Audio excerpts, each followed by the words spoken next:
Hello friends, welcome back to my channel. ಎಲ್ಲರೂ ಹೇಗಿದ್ದೀರಾ? ಎಲ್ಲರೂ ಚೆನ್ನಾಗಿದ್ದೀರಾ ಅಂತ ನಾನು ಭಾವಿಸ್ತೀನಿ. ವೆದರು ಹೇಗಿದ್ದರೂ ಮಳೆ ಬರ್ತಾ ಇದೆ ಮತ್ತು ತುಂಬ ಚಳಿ ಆಗ್ತಾ ಇದೆ ಅಲ್ವಾ. ಈ ಒಂದು ವೆದರ್ಗೆ ಕ್ರಿಸ್ಪಿಯಾಗಿ ಏನಾದರೂ ತಿನ್ನೋಣ ಅಂತ ಹೇಳಿ ಅನಿಸುತ್ತಲ್ವಾ. ಅದಕ್ಕೋಸ್ಕರ ಇವತ್ತು ನಿಮಗೆ ಒಂದು ಈವ್ನಿಂಗ್ ಸ್ನ್ಯಾಕ್ಸ್ನ ತಂದಿದ್ದೀನಿ. ಅದೇನಪ್ಪ ಅಂತ ಹೇಳಿದ್ರೆ ಆನಿಯನ್ ಪಕೋಡ, ಈರುಳ್ಳಿ ಬೋಂಡ ಅಥವಾ ಈರುಳ್ಳಿ ಪಕೋಡ ಅಂತ ಕೂಡ ನೀವು ಕರಿಬೋದು. ಎಲ್ರಿಗೂ ಗೊತ್ತಿರುತ್ತೆ, ಆದರೆ ನನ್ನದೇ ಆದ ಒಂದು ಶೈಲಿನಲ್ಲಿ ನಿಮಗೆ ತೋರಿಸೋದಕ್ಕೆ ಬಂದಿದ್ದೀನಿ.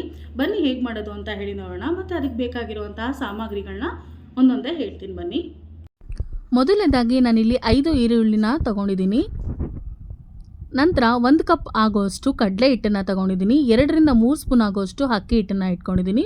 ರುಚಿಗೆ ತಕ್ಕಷ್ಟು ಉಪ್ಪು, 1 ಸ್ಪೂನ್ ಆಗೋಷ್ಟು ಅಚ್ಚ ಖಾರದ ಪುಡಿ, ಹಾಗೆ 1 ಸ್ಪೂನ್ ಆಗೋಷ್ಟು ಅಜ್ವಾಯಿನ್ನ ತಗೊಂಡಿದ್ದೀನಿ.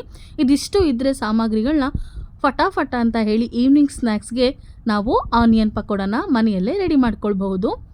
ಈಗ ಮೊದಲನೇದಾಗಿ ನಾನಿಲ್ಲಿ ಈರುಳ್ಳಿನ ಈ ರೀತಿಯಾಗಿ ಸಿಪ್ಪೆ ಎಲ್ಲ ತೆಗೆದು ಕಟ್ ಮಾಡ್ಕೊಳ್ಳೋದಕ್ಕೆ ರೆಡಿ ಮಾಡ್ಕೊಳ್ತಾ ಇದ್ದೀನಿ. ಈಗ ಸಿಪ್ಪೆ ಬಿಡಿಸಿರುವಂತಹ ಈರುಳ್ಳಿನ ನಾನಿಲ್ಲಿ ಚೆನ್ನಾಗಿರೋ ಒಂದು ನೀರಿಗೆ ಹಾಕ್ಕೊಂಡು ಎಲ್ಲನೂ ವಾಶ್ ಮಾಡ್ಕೊಳ್ತೀನಿ.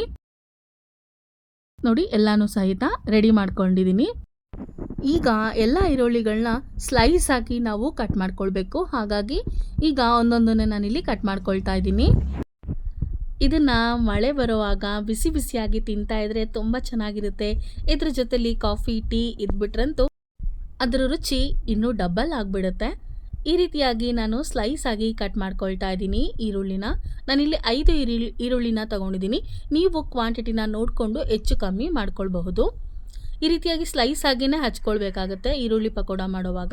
ನಂತರ ಒಂದು ಮಿಕ್ಸಿಂಗ್ ಬೌಲ್ನ ಇಟ್ಕೊಂಡಿದ್ದೀನಿ. ಆ ಒಂದು ಮಿಕ್ಸಿಂಗ್ ಬೌಲ್ಗೆ ಕಟ್ ಮಾಡಿ ಇಟ್ಕೊಂಡಿರೋ ಅಂತಹ ಈರುಳ್ಳಿನ ಹಾಕೊಳ್ತಾ ಇದ್ದೀನಿ. ಈಗ ಇದನ್ನು ಕೈನ ಬಳಸ್ಬಿಟ್ಟು ಈ ರೀತಿಯಾಗಿ ಉಡಿಯಾಗಿ ಮಾಡ್ಕೊಳ್ಬೇಕು. ಈ ರೀತಿಯಾಗಿ ಒಂದೊಂದನ್ನೇ ಮಾಡ್ಕೊಳ್ಳೋ ಬದಲು ಒಟ್ಟಿಗೆ ನಾವು ಈ ರೀತಿ ಮಾಡೋದ್ರಿಂದ ಉಡಿಯಾಗಿ ಆಗುತ್ತೆ. ಆಗ ಈರುಳ್ಳಿ ಪಕೋಡ ಮಾಡೋದಕ್ಕೆ ಸ್ಲೈಸ್ ಆಗಿ ನಮಗೆ ಸಿಗುತ್ತೆ ಅಂತ ಹೇಳಿ ಈ ರೀತಿ ಮಾಡ್ಕೊಂಡಿದ್ದೀನಿ. ನಂತರ 1 ಸ್ಪೂನ್ ಆಗೋಷ್ಟು ಅಜ್ವೈನ್ನ ಹಾಕೊಳ್ತಾ ಇದ್ದೀನಿ, ಅಥವಾ ಓಂಕಾಳು ಅಂತೀವಲ್ವ ಅದು. ಕ್ರಿಸ್ಪಿಯಾಗಿ ಬರಬೇಕು ಅಂತ ಹೇಳಿ ನಾನು 2ರಿಂದ 3 ಸ್ಪೂನ್ ಆಗೋಷ್ಟು ಅಕ್ಕಿ ಹಿಟ್ಟನ್ನು ಬಳಸ್ತಾ ಇದ್ದೀನಿ. ನಂತರ ರುಚಿಗೆ ತಕ್ಕಷ್ಟು ಉಪ್ಪನ್ನು ಹಾಕ್ಕೊಳ್ತಾ ಇದ್ದೀನಿ. ಇದಕ್ಕೆ ಅಚ್ಚಕಾರದ ಪುಡಿನ ನಾನಿಲ್ಲಿ ಬಳಸ್ತಾ ಇದ್ದೀನಿ. ಕೆಲವರು ಹಸಿಮೆಣಸಿನ್ಕಾಯಿನ ಬಳಸ್ತಾರೆ. ಅದನ್ನು ನಾವು ಬಳಸೋದ್ರಿಂದ ಏನಾಗುತ್ತೆ, ತಿನ್ನೋವಾಗ ಅದು ಖಾರ ಸಿಗುತ್ತೆ ಅಂತ ಹೇಳಿ ಈ ರೀತಿಯಾಗಿ ನಾನು ಚಿಲ್ಲಿ ಪೌಡರ್ನ ಹಾಕ್ಕೊಳ್ತಾ ಇದ್ದೀನಿ.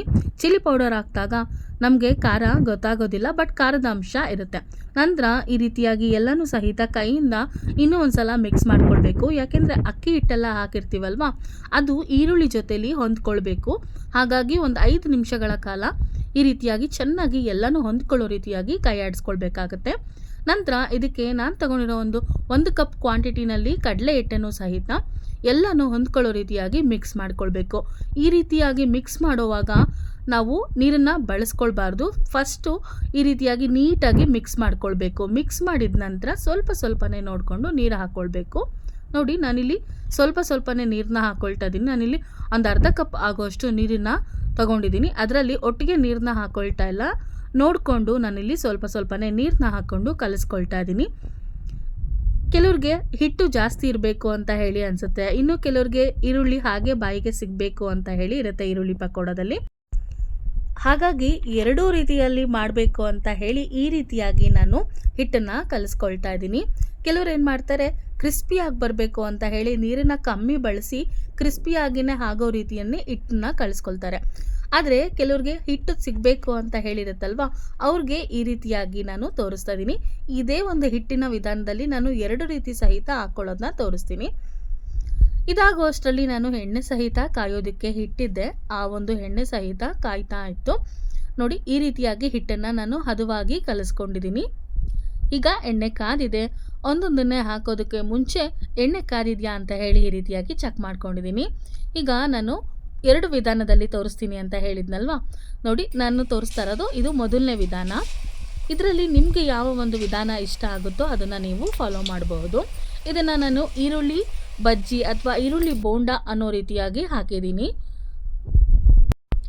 ಈಗ ಎಷ್ಟು ಜಾಗ ಆಗುತ್ತೋ ಅಷ್ಟಕ್ಕೆ ನಾನಿಲ್ಲಿ ಹಾಕ್ಕೊಂಡಿದ ನಂತರ ಸ್ವಲ್ಪ ಹೊತ್ತು ಬಿಟ್ಟು ನಾವಿವಾಗ ಎರಡು ಸೈಡು ಇದನ್ನು ಕ್ರಿಸ್ಪಿಯಾಗಿ ರೋಸ್ಟ್ ಮಾಡ್ಕೊಳ್ಬೇಕು. ಈ ಒಂದು ಕಲರ್ ಬರೋವರೆಗೂ ಇದನ್ನು ರೋಸ್ಟ್ ಮಾಡಿಕೊಂಡ್ರೆ ಸಾಕಾಗತ್ತೆ. ನೋಡ್ತಾ ಇರ್ಬೋದು. ಈಗ ನಾನಿಲ್ಲಿ ಹಿಟ್ಟನ್ನು ಸ್ವಲ್ಪ ದಪ್ಪವಾಗೇ ತಗೊಂಡು ಹಾಕ್ಕೊಂಡಿದ್ದೀನಿ. ಇದು ಮೊದಲನೇ ವಿಧಾನ. ಈಗ ನೋಡಿ, ಇದು ಎರಡನೇ ವಿಧಾನ. ನಾನು ಹಿಟ್ಟನ್ನು ಕೈನಲ್ಲೇ ತಗೊಂಡು ಈ ರೀತಿಯಾಗಿ ಸ್ವಲ್ಪನೇ ಈ ರೀತಿಯಾಗಿ ಉದುರಿಸ್ಕೊಳ್ತಾ ಇದ್ದೀನಿ. ಈಗ ಈ ಒಂದು ವಿಧಾನದಲ್ಲಿ ಮಾಡಿದಾಗ ಈರುಳ್ಳಿ ಪಕೋಡ ತುಂಬ ಸ್ಪೈಸಿಯಾಗಿ ಮತ್ತು ಕ್ರಿಸ್ಪಿಯಾಗಿ ಆಗುತ್ತೆ. ನೋಡಿ ಎಷ್ಟು ಚೆನ್ನಾಗಿ ಆಗಿದೆ ಅಲ್ವಾ? ಈ ನೋಡಿ, ಎರಡು ವಿಧಾನದಲ್ಲಿ ಸಹಿತ ನಿಮಗೆ ತೋರಿಸಿದ್ದೀನಿ. ನಿಮಗೆ ಯಾವ ಒಂದು ವಿಧಾನ ಇಷ್ಟ ಆಗುತ್ತೋ ಅದನ್ನು ನೀವು ಫಾಲೋ ಮಾಡಬಹುದು. ನಮಗೆ ಎರಡೂ ಸಹಿತ ತಿನ್ನೋದಕ್ಕೆ ತುಂಬ ಚೆನ್ನಾಗಿತ್ತು. ನೋಡಿ, ಇವಾಗ ನಾನು ಎತ್ಕೊಳ್ತಾ ಇದ್ದೀನಿ. ಎಲ್ಲ ನೀಟಾಗಿ ಫ್ರೈ ಆಗಿದೆ ಎರಡು ಸೈಡ್ ಸಹಿತ. ನೋಡಿ, ಈ ರೀತಿಯಾಗಿ ಆಗಿದೆ. ನೋಡ್ತಿದ್ರೇ ತಿನ್ನಬೇಕು ಅಂತ ಹೇಳಿ ಅನಿಸುತ್ತೆ ಅಲ್ವಾ? ಸೊ ನಾನೀಗ ಎರಡು ರೀತಿಯಲ್ಲಿ ಸಹಿತ ಮಾಡ್ಕೊಂಡಿದ್ದೀನಿ. ಲಾಸ್ಟಲ್ಲಿ ನಾನಿಲ್ಲಿ ಖಾರದ ಮೆಣಸಿನ್ಕಾಯಿನೂ ಸಹಿತ ಸ್ವಲ್ಪ ಎಣ್ಣೆಯಲ್ಲಿ ಡಿಪ್ ಮಾಡಿ ತೆಗೆದು ಈ ರೀತಿಯಾಗಿ ಡೆಕೋರೇಟ್ ಮಾಡಿದ್ದೀನಿ. ನೋಡಿ ಎಷ್ಟು ಚೆನ್ನಾಗಿ ಬಂದಿದೆ. ಮಳೆ ಬರ್ತಿರೋ ಒಂದು ಟೈಮಲ್ಲಂತೂ ಇದನ್ನು ಬಿಸಿಯಾಗಿ ತಿಂತಾ ಇದ್ರೆ ತುಂಬ ಚೆನ್ನಾಗಿರುತ್ತೆ. ನೋಡಿ, ನಾನಿವಾಗ ತೋರಿಸ್ತೀನಿ ಎಷ್ಟು ಚೆನ್ನಾಗಿ ಆಗಿದೆ. ಈಗ ಟೇಸ್ಟ್ ಮಾಡಿ ಸಹಿತ ನಿಮಗೆ ತೋರಿಸ್ತೀನಿ. ಕುರುಮ್ ಅಂತ ಹೇಳಿ ಅನ್ಸುತ್ತೆ ತಿಂತಾ ಇದ್ರಂತೂ ತುಂಬ ಚೆನ್ನಾಗಿರುತ್ತೆ.